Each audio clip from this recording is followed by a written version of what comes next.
आज का अपना टॉपिक है ब्रिटिशकालीन भारत में भू राजस्व व्यवस्था। अंग्रेजों द्वारा भारत में 3 प्रकार की लगान पद्धतियां लागू की: स्थायी बंदोबस्त, रेतवाड़ी और महलवाड़ी। सर्वप्रथम हम स्थायी बंदोबस्त पे बात करते हैं। 1765 की इलाहाबाद की संधि के द्वारा ईस्ट इंडिया कंपनी को बंगाल, बिहार, उड़ीसा के दीवानी अधिकार प्राप्त हो जाने के बाद ब्रिटिश कंपनी के द्वारा बंगाल, बिहार, उड़ीसा में लगान की जो पद्धति लागू की गई थी उसे 1 वर्षीय बंदोबस्त अथवा 1 ईयर सेटलमेंट के नाम से भी जाना जाता है, जिसके अंतर्गत कंपनी के द्वारा बंगाल प्रांत के विभिन्न प्रदेशों का भूमि कर वसूली का कार्य 1 वर्ष के लिए ठेके पे दिया जाता था। किंतु इन ठेकेदारों अथवा जमींदारों द्वारा किसानों से मनमर्जी से लगान वसूल किया जाता था, जिसके फलस्वरूप बंगाल प्रांत में किसानों की आर्थिक स्थिति अत्यधिक खराब हो गई थी। बंगाल में ब्रिटिश शासन के आधिपत्य के बाद गवर्नर जनरल लॉर्ड कानिस जब बंगाल के गवर्नर बन के आए तो इनके द्वारा जो सर्वप्रथम भू राजस्व व्यवस्था में सुधार किया गया वह ये था कि इस 1 वर्षीय बंदोबस्त को ख़त्म करके लगान की एक नई पद्धति लागू की गई, जिसे हम स्थायी बंदोबस्त अथवा परमानेंट रेवेन्यू सेटलमेंट के नाम से जानते हैं। इस रेवेन्यू सेटलमेंट के कुछ मुख्य प्रावधान थे। प्रथम, भूमि का मालिक किसानों को ना मानकर जमींदारों को माना गया, अर्थात अब भूमि कर का जो निर्धारण है वो जमींदारों के साथ तय किया जाता था। जमींदारों को ही भूमि कर निर्धारण करने के लिए अधिकृत किया गया था। जमींदारों को अपनी भूमि को बेचने अथवा गिरवी रखने का भी अधिकार दिया गया। और 1790 के वर्ष में जमींदारों के द्वारा जो भूमि कर सरकार को दिया गया था उतना ही भूमि कर भविष्य में कंपनी को देते रहेंगे। इससे कंपनी द्वारा कोई भी परिवर्तन नहीं किया जाएगा। कहने का तात्पर्य, भूमि कर है वो किसानों की बजाय जमींदारों से तय किया जाने लगा। भूमि पर अधिकार है वो जमींदारों का माने जाने लगा। इन जमींदारों को ये अधिकार दिया गया कि वो भूमि को बेच सकते हैं अथवा गिरवी रख सकते हैं, तथा इन जमींदारों के साथ भूमि कर उतना ही वसूल किया जाना तय किया गया जो कि 1709 में निर्धारित किया गया, और कंपनी के द्वारा इसमें कोई परिवर्तन नहीं किया जाएगा। 1790 के वर्ष में जमींदारों के द्वारा जो भूमि कर सरकार को दिया जाता था वे तीनों प्रांतों में लगभग 2 करोड़ 68 लाख रुपया था, और सैद्धांतिक रूप में उसमें से जमींदारों को लगभग 11% भाग मिलता था, अर्थात 89% रेवेन्यू है वो ब्रिटिश सरकार अथवा कंपनी ईस्ट इंडिया कंपनी के खाते में जमा किया जाता था और 11% इन जमींदारों को दिया जाता था। ये स्थायी बंदोबस्त 3 प्रांतों अर्थात बंगाल, बिहार और उड़ीसा, जहाँ पर अंग्रेजी सल्तनत की स्थापना हो चुकी थी और जो भारत के अंग्रेजी आधिपत्य के भूभाग का 19% भाग था, अर्थात भारत में जो अंग्रेजी अधिकार हुआ उसके 19% भाग पर ये स्थायी बंदोबस्त लागू किया गया। यह बंदोबस्त प्रारंभ में प्रयोग के रूप में 10 वर्ष के लागू किया गया और बाद में इसे कोर्ट ऑफ डायरेक्टर की जब अनुमति प्राप्त हो गई ब्रिटिश द्वारा तो उसके बाद 1793 में इसे स्थायी रूप से लागू कर दिया गया। तो 1790 में जो व्यवस्था 10 वर्ष के लागू की गई थी, अब 1793 में उसे स्थायी लागू कर दिया गया। इस भूमि बंदोबस्त को लागू करने में जिन अधिकारियों ने लॉर्ड कॉर्नवालिस की सहायता की अथवा उसके वो अधीनस्थ कर्मचारी जिन्होंने सबसे ज़्यादा उसकी इस व्यवस्था को लागू करने में महत्वपूर्ण भूमिका निभाई, वे थे जेम्स ग्रांट और सर जॉन सॉर। अब इस स्थायी भूमि बस के कुछ प्रमुख परिणाम हैं, वे इस प्रकार रहे। स्थायी बंदोबस्त है वो कंपनी के लिए अत्यधिक लाभदायक सिद्ध हुआ, क्योंकि इसके फलस्वरूप अब बंगाल, बिहार और उड़ीसा में जमींदारों के रूप में एक ऐसा नया राजनीतिक और आर्थिक वर्ग का उदय हुआ जो भारत में कंपनी के शासन को सुदृढ़ समर्थक बन गए अथवा कंपनी के शासन के अंध भक्त बन गए। स्थायी बंदोबस्त के फलस्वरूप कंपनी को हर वर्ष भूमि कर वसूली का कार्य ठेके पर देने की जो कठिनाइयाँ होती थी उससे मुक्ति मिल गई, अर्थात अब कंपनी को समय पर भूमि कर प्राप्त होने लगा। जहाँ तक किसानों की बात है, ये स्थायी बंदोबस्त किसानों के लिए अत्यधिक हानिकारक सिद्ध हुआ, क्योंकि स्थायी बंदोबस्त के फलस्वरूप किसान भूमि के स्वामित्व से वंचित हो गए।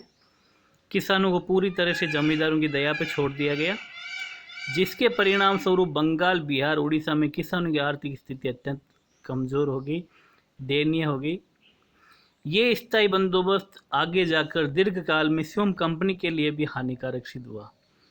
इसका जो मुख्य कारण है वो ये था कि अब जमींदारों की आय में तो 10 गुना तक वृद्धि हो गई, किंतु कंपनी को उतना ही भूमि कर दिया जाता था जो कंपनी के द्वारा 1790 में तय की गई। तो लॉर्ड कॉर्नवालिस के द्वारा बंगाल, बिहार और उड़ीसा के ब्रिटिश आधिपत्य वाले भूभाग पर जो भूमि कर की नई व्यवस्था लागू की गई वे स्थायी भूमि बंदोबस्त के नाम से प्रसिद्ध है।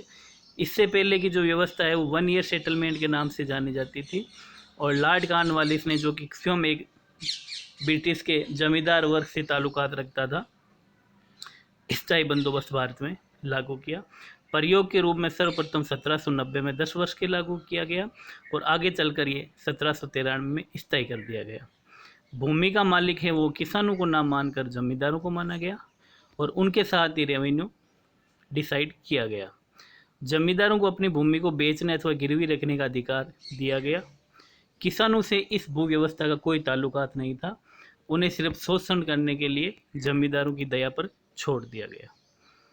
दूसरा जो रेवेन्यू सेटलमेंट है वो है रेतबाड़ी भू बंदोबस्त व्यवस्था।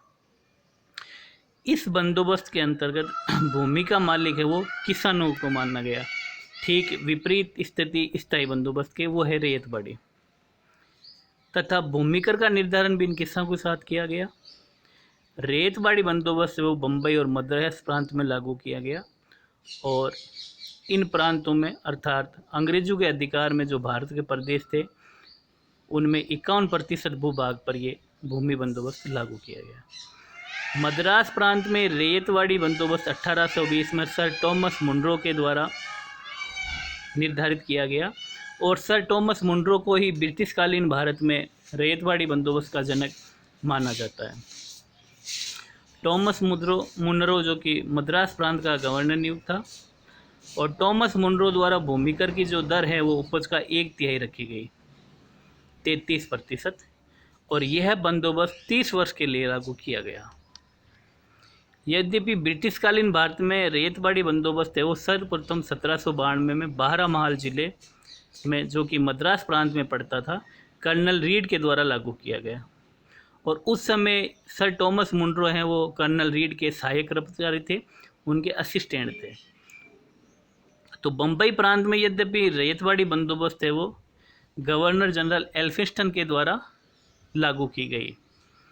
तो इस महलवाड़ी रेतवाड़ी भू बंदोबस्त के जो जनक हैं वो सर टॉमस मुनरो हैं, और बम्बई प्रांत में इसको लागू करने में महत्वपूर्ण भूमिका निभाने वाले व्यक्तित्व का नाम एल्फिंस्टन है।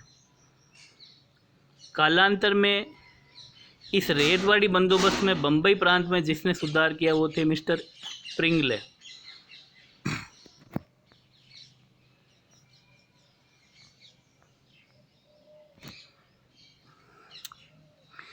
प्रिंगले जो कि बम्बई प्रांत के मुख्य सर्वेक्षण अधिकारी के पद पर नियुक्त थे, उसके द्वारा बम्बई प्रांत में रेतवाड़ी बंदोबस्त 1826 में लागू किया गया। प्रिंगले द्वारा लागू की गई व्यवस्था में अनेक दोष विद्यमान थे। उसके द्वारा प्रारंभ में ही भूमि कर की दर उपज का 55% लागू की गई।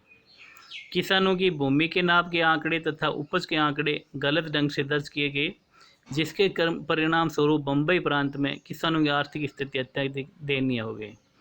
तब प्रिंगरे द्वारा लागू किए दोस्तों को बिग्नेट नामक सर्वेक्षण अधिकारी के द्वारा दूर किया गया, जो कि उस समय बम्बई प्रांत के मुख्य सर्वेक्षण अधिकारी थे। अगली जो मुख्य भू राजस्व व्यवस्था है वो है महालवाड़ी। महाल से तात्पर्य है गांव का समूह, ग्रुप ऑफ विलेज। महालवाड़ी पद्धति के अंतर्गत भूमि कर के निर्धारण के लिए किसान या उसके खेत को इकाई नहीं माना जाता था, बल्कि पूरे महाल का अर्थात पूरे गांव के समूह का भूमि कर एक साथ ही डिसाइड किया जाता था और उस महाल के किसान सामूहिक रूप से भूमि कर चुकाने के लिए उत्तरदायी माने गए। अर्थात जैसे एक गांव का समूह है, उस किसी पर्टिकुलर एक किसान के साथ ये रेवेन्यू डिसाइड नहीं किया जाता था, बल्कि समस्त गांव की भूमि के लिए गांव वासियों का समूह बना के उनके साथ एक साथ ही भूमि का डिसाइड किया जाता था और उस किसान को सामूहिक रूप से भी भूमि कर चुकाने के लिए उत्तरदायी माने गए। उनमें से कुछ लोग चुन लिए जाते थे जिनका ये व्यक्तिगत दायित्व था कि वे सबसे रेवेन्यू कलेक्ट करके सरकार के खाते में जमा करवाएंगे। महलवाड़ी के अंतर्गत सर्वप्रथम समस्त महाल की भूमि की नाप की जाती थी। उसके बाद भूमि का कृषि भूमि और बंजर भूमि के रूप में विभाजन कर दिया जाता था। अब बंजर भूमि को छोड़कर जो कृषि भूमि का है उसके लिए भूमि कर निर्धारित कर दिया जाता था और उस गांव के 2-3 किसानों की एक समिति बना दी जाती थी, जिसके द्वारा ही अपने महल से किसानों से भूमि कर वसूल करके कंपनी के खाते में जमा करवाएं। महलवाड़ी पद्धति है वो 3 प्रांतों में लागू की गई, उत्तर पश्चिमी प्रांत, पंजाब और मध्य प्रांत। और भारत में जो अंग्रेजों का अधिकार था अर्थात ब्रिटिश गवर्नर का जहाँ आधिपत्य था, उसका कुल भूभाग का 30% भाग पर यह महलवाड़ी पद्धति लागू की गई। इस महलवाड़ी पद्धति के जो जनक है वो हॉल्ट मैकेंजी थे और उपज का लगभग 50% भूमि कर के रूप में वसूल किया जाता था। इस प्रकार महलवाड़ी पद्धति, रैयतवाड़ी पद्धति और स्थायी बंदोबस्त अब ब्रिटिश कालीन भारत में भू राजस्व व्यवस्था में परिवर्तन की गई नई पद्धति थी। महलवाड़ी पद्धति को मध्य प्रांत में मालगुजारी के नाम से, उत्तर पश्चिमी प्रांत में तालुकादारी के नाम से और पंजाब प्रांत में ग्रामीण बंदोबस्त के नाम से भी जाना जाता था। इस प्रकार अंग्रेजों द्वारा ये 3 भू व्यवस्था लागू की गई।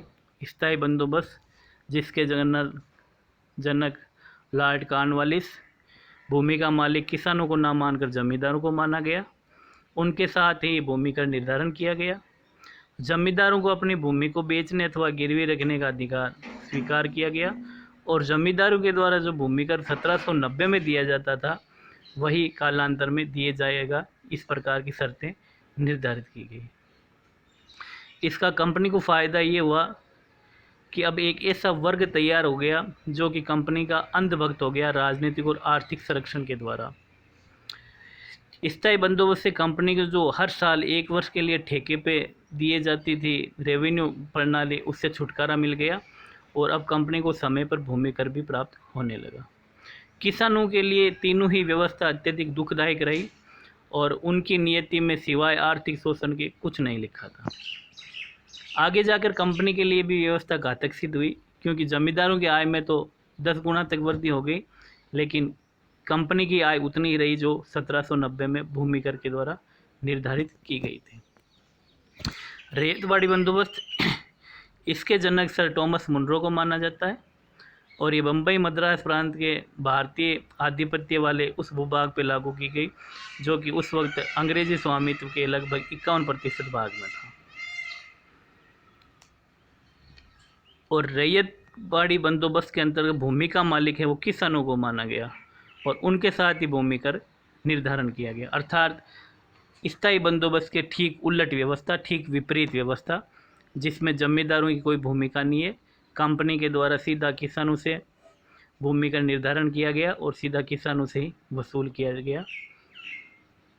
और ये व्यवस्था 30 वर्ष के लिए लागू की गई और भूमि कर लगभग उपज का 55% था। अगली जो व्यवस्था लागू की गई थी वो है महालवाड़ी। महाल का अर्थ है गांव का समूह और इसके अंतर्गत सर्वप्रथम समस्त महाल की भूमि की नाप की जाती, उसकी कृषि भूमि और बंजर भूमि में विभाजन कर दिया जाता और कृषि भूमि का निर्धारण कर दिया जाता था।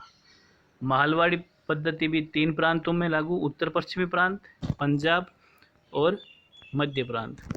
ये लगभग ब्रिटिश भारत के आधिपत्य वाले 30% भूभाग पर लागू की गई और इस व्यवस्था के जनक थे होल्ट मैकेंजी और ये उपज का लगभग 50% रेवेन्यू के रूप में निर्धारण किया गया। इस प्रकार ब्रिटिश कालीन भारत में बंगाल, बिहार, उड़ीसा, मद्रास, बम्बई, उत्तरी पश्चिम प्रांत, पंजाब और मध्य प्रांत के वह ब्रिटिश भूभाग जहाँ पे कंपनी का सीधा नियंत्रण स्थापित हो चुका था, कुछ राजस्व व्यवस्था में यह परिवर्तन किए गए जो कि भारतीयों अथवा किसानों के लिए अत्यंत दयनीय और आर्थिक रूप से उनकी हालत कमज़ोर करने वाले ही सिद्ध हुए। स्थायी बंदोबस्त में लगभग 19% भूभाग, रैयतवाड़ी में लगभग 51% भूभाग और महालवाड़ी में लगभग 30% भूभाग पर व्यवस्था लागू की गई।